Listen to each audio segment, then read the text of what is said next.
नमस्कार मित्रांनो, आजच्या व्हिडिओमध्ये आपण जाणून घेणार आहोत एका अशा वस्तूबद्दल जी जवळपास प्रत्येक घरात, शाळेत, ऑफिसमध्ये आणि फर्निचरच्या कामात वापरली जाते. आपण बोलतोय फेविकॉलबद्दल. कागद चिकटवायचा असो, लाकूड जोडायचं असो किंवा डाय प्रोजेक्ट बनवायचा असो, फेविकॉलशिवाय कामच होत नाही. पण तुम्ही कधी विचार केला आहे का, हा फेविकॉल तयार कसा होतो? त्यामागे कोणते केमिकल प्रक्रिया असते?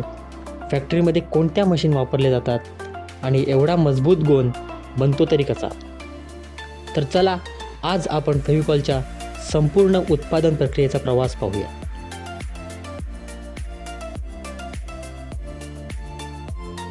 कल्पना करा, एक मोठी इंडस्ट्रीयल फॅक्टरी, मोठमोठे स्टीलचे टँक, हजारो लिटर केमिकल्स, ऑटोमॅटिक मशीन आणि त्यातून तयार होणारा लाखो लोकांच्या वापरातील फेविकॉल. हा फक्त साधा गोंद नाही, तर केमिस्ट्री, इंजिनिअरिंग आणि टेक्नॉलॉजी यांचं जबरदस्त मिश्रण आहे. फेविकॉल म्हणजे नक्की काय? फेविकॉल हा एक प्रकारचा सिंथेटिक ॲडिसिव्ह म्हणजे कृत्रिम गोंद आहे. मुख्यतः तो PVA पॉलिव्हिनिल ॲसिटेट नावाच्या पॉलिमरपासून बनतो. हा पदार्थ वाळल्यानंतर मजबूत आणि लवचिक थर तयार करतो. म्हणूनच लाकूड, कागद, कार्डबोर्ड आणि अनेक वस्तू एकमेकांना घट्ट चिकटतात. PVA म्हणजे काय? हा एक पॉलिमर आहे. पॉलिमर म्हणजे अनेक लहान रेणू एकत्र येऊन तयार झालेली मोठी रचना. फॉर एक्झाम्पल, प्लास्टिक, रबर आणि फायबर हे सुद्धा पॉलिमर्स असतात. फेविकॉल तयार करण्यासाठी अनेक केमिकल्स वापरले जातात. पहिलं, विनिल ॲसिटेट मोनोमर. हा मुख्य कच्चा पदार्थ असतो. त्याच्यापासून PVA तयार केला जातो. हा एक द्रव केमिकल असतो आणि त्याला विशिष्ट वास येतो. दुसरं, पाणी. फेविकॉलमध्ये मोठ्या प्रमाणात पाणी वापरले जाते. ते मिश्रणाला योग्य घट्टपणा देते. तिसरं, इमल्सिफायर्स. हे पदार्थ केमिकल्स व्यवस्थित मिळवण्यासाठी वापरले जातात. म्हणजे तेल आणि पाणी वेगळं न होता एकत्र राहतात. चौथं, प्रिझर्वेटिव्स. फेविकॉल खराब होऊ नये म्हणून हे पदार्थ घातले जातात. पाचवं, प्लॅस्टिसायझर्स. हे फेविकॉलला लवचिक बनवतात, म्हणजे वाळल्यानंतर तो तडकत नाही. आता खरी फॅक्टरी प्रक्रिया सुरू होते. फॅक्टरीमध्ये आलेले सर्व केमिकल्स आधी तपासले जातात. सायंटिस्ट लॅबमध्ये चेक करतात त्याची शुद्धता, pH लेवल, विस्कॉसिटी, तापमान सहनशक्ती. जर पदार्थ योग्य असतील तरच पुढे उत्पादन सुरू होतं. मोठमोठ्या स्टेनलेस स्टील टँकमध्ये पाणी आणि इतर केमिकल्स टाकले जातात. या टँकची क्षमता 1000 लिटर असते. मशीनद्वारे सतत ढवळणं सुरू असतं, कारण जर मिश्रण नीट मिसळलं नाही तर गोंद खराब होऊ शकतो. हा संपूर्ण प्रक्रियेतील सर्वात महत्त्वाचा भाग असतो. विनिल ॲसिटेट मोनोमरला रासायनिक प्रक्रियेद्वारे पॉलिमरमध्ये बदललं जातं.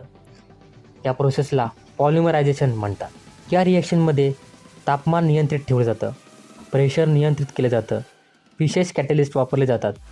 जर तापमान जास्त वाढलं तर संपूर्ण बॅच खराब होऊ शकते. रासायनिक प्रक्रिया योग्य व्हावी म्हणून टँक गरम केला जातो. कधीकधी तापमान 70 to 90 डिग्री सेल्सिअसपर्यंत नेलं जातं. प्रक्रिया पूर्ण झाल्यानंतर मिश्रण हळूहळू थंड केलं जातं. यामुळे पॉलिमर स्थिर होतो.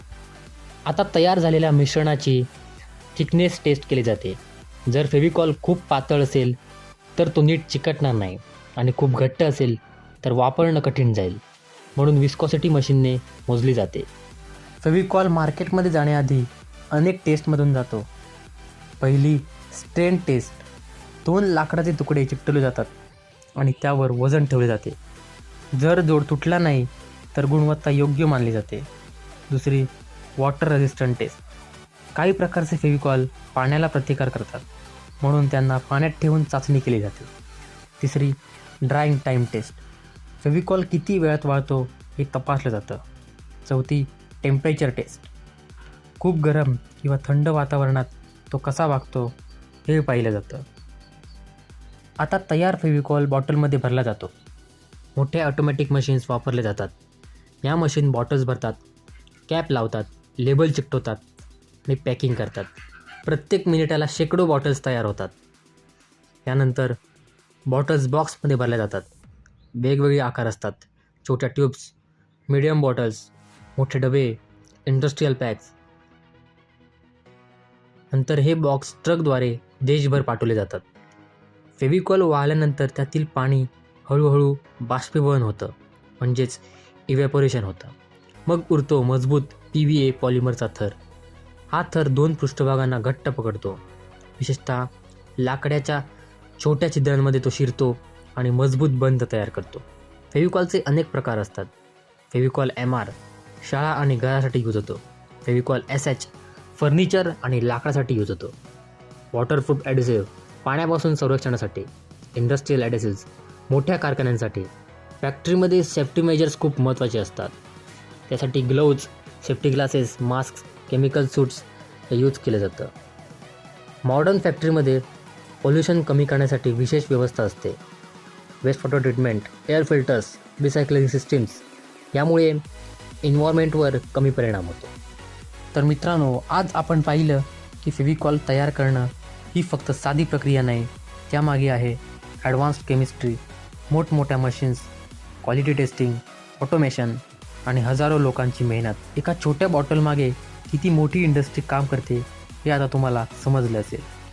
जर तुम्हाला हा व्हिडिओ आवडला असेल तर लाईक करा, शेअर करा आणि चॅनलला सबस्क्राईब करायला विसरू नका. तोपर्यंत आलोच मी नेक्स्ट व्हिडिओ घेऊन.